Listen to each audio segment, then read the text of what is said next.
कर्म का सिद्धांत अत्यंत कठोर है। जहाँ अच्छे कर्म व्यक्ति के जीवन को प्रगति की दिशा में ले जाते, वहीं बुरे कर्म उसे पतन की ओर ले जाते। मनुष्य को अपने किए गए शुभ या अशुभ कर्मों का फल एक दिन अवश्य भोगना पड़ता है।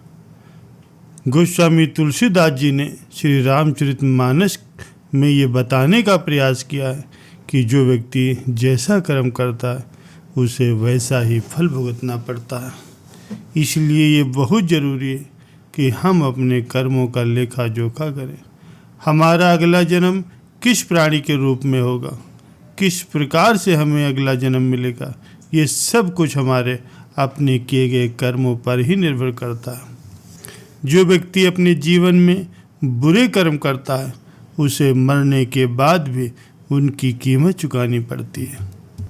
प्यारे सज्जनों, एक समय की बात है, एक महात्मा जी अपने एक शिष्य के साथ घूमने के लिए निकले। महात्मा जी को इधर उधर की बातें करना बिल्कुल भी पसंद नहीं था।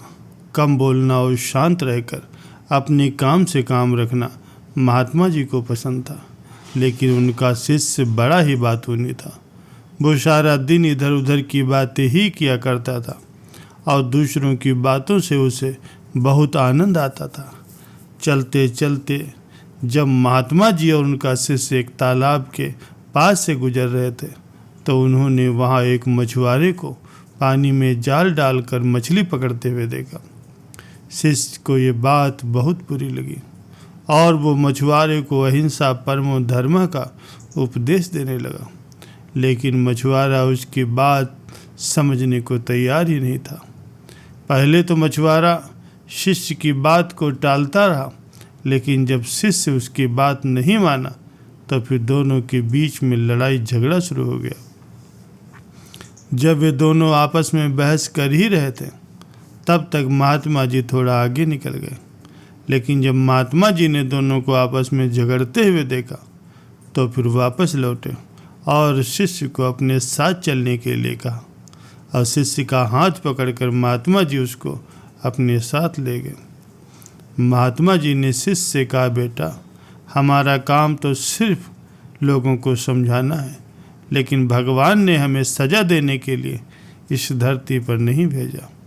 शिष्य ने कहा, गुरुजी, हमारे राजा को इस तरह के लोगों के बारे में तो पता ही नहीं है। ये लोग जो इतने बुरे कर्म करते हैं, आखिर इनको दंड कौन देगा, इनको सजा कौन देगा। शिष्य की बात सुन करके महात्मा जी ने कहा, बेटा, तुम परेशान मत हो। इनको सजा देने वाली एक अलौकिक शक्ति इस दुनिया में है जो सब कुछ जानती है, सब कुछ देखती है और सुनती है। भगवान की नज़र सबके ऊपर है, वो सब के कर्मों का हिसाब रखते हैं। इसलिए तुम अभी चलो, तुम्हारा उससे लड़ाई झगड़ा करने का कोई फ़ायदा नहीं। शिष्य गुरु जी की बात सुन करके संतुष्ट हो गया और उनके साथ चल दिया। इस बात को बीते हुए 2 वर्ष का समय निकल चुका था। एक दिन महात्मा जी और उनका शिष्य फिर से उसी तालाब के पास से गुजर रहे थे। शिष्य भी 2 साल पहले वाली उस मछुआरे की घटना को भूल चुका था। वहाँ उन्होंने एक घायल सांप को देखा जो कि बहुत ही परेशानी में था। वो सांप को हजारों चींटियाँ नोच नोच कर खा रही थी। शिष्य ने जब ये दृश्य देखा तो उसका दिल करुणा से भर गया। उससे ये सब देखा नहीं गया। वो सांप को बचाने के लिए जैसे ही जाने लगा तो महात्मा जी ने उसका हाथ पकड़ लिया और उसको जाने से मना कर दिया। शिष्य ने अपने गुरुदेव से पूछा, गुरुदेव, आप मुझे सांप को बचाने के लिए क्यों नहीं जाने दे रहे हो। महात्मा जी ने कहा, इस सांप को अपने कर्मों का फल भोग लेने दो। अगर तुमने इसको बचाने की कोशिश की तो इस बेचारे को अगले जन्म में फिर से ये दुख भोगने पड़ेंगे, क्योंकि कर्म का फल तो सभी को भोगना पड़ता है। शिष्य ने महात्मा जी से पूछा कि गुरुजी, इसने ऐसा कौन सा कर्म किया था जो इतना भयंकर कष्ट भोग रहा है। महात्मा जी ने कहा, ये वही मछुआरा है जिसको तुमने 2 साल पहले मछलियों को न मारने का उपदेश दिया था और वो तुम्हारे साथ लड़ाई झगड़ा करने को तैयार हो गया था। वो मछलियाँ ही ये चींटियाँ हैं जो उसको नोच नोच करके खा रही हैं और अपना बदला ले रही हैं। शिष्य महात्मा की बात सुन करके हैरान रह गया। उसने महात्मा जी से पूछा कि गुरुजी, ये तो बड़ा ही अजीब न्याय है। महात्मा जी ने कहा, बेटा, इसी दुनिया में स्वर्ग और नरक के सारे दृश्य मौजूद हैं। तुम्हें इस धरती पर हर जगह ईश्वर के न्याय के नमूने देखने को मिल जाएंगे। इसीलिए अपने कर्मों को सदैव याद रखना चाहिए, क्योंकि सच यही है कि हम जैसा करेंगे एक दिन वो हमें अवश्य ही भोगना पड़ेगा। महात्मा जी ने कहा, हमारे जीवन का हर पल बहुत ही कीमती है, इसलिए हमें इस जीवन को बुरे कर्म करके बर्बाद नहीं करना चाहिए। शिष्य को गुरु जी की बात समझ में आ गई। प्यारे सज्जनों, यदि हम अपने जीवन में अच्छे कर्म करते हैं तो उसी के फलस्वरूप भगवान हमारे साथ न्याय करेंगे। इसलिए हमें जीवन में हमेशा अच्छे कर्म करते रहना चाहिए। भगवान श्री कृष्ण जी ने गीता में कर्म को ही प्रधानता देते हुए कहा है कि व्यक्ति की यात्रा इस जन्म में जहाँ से छूटती है, अगले जन्म में वो वहीं से यात्रा आरंभ होती है।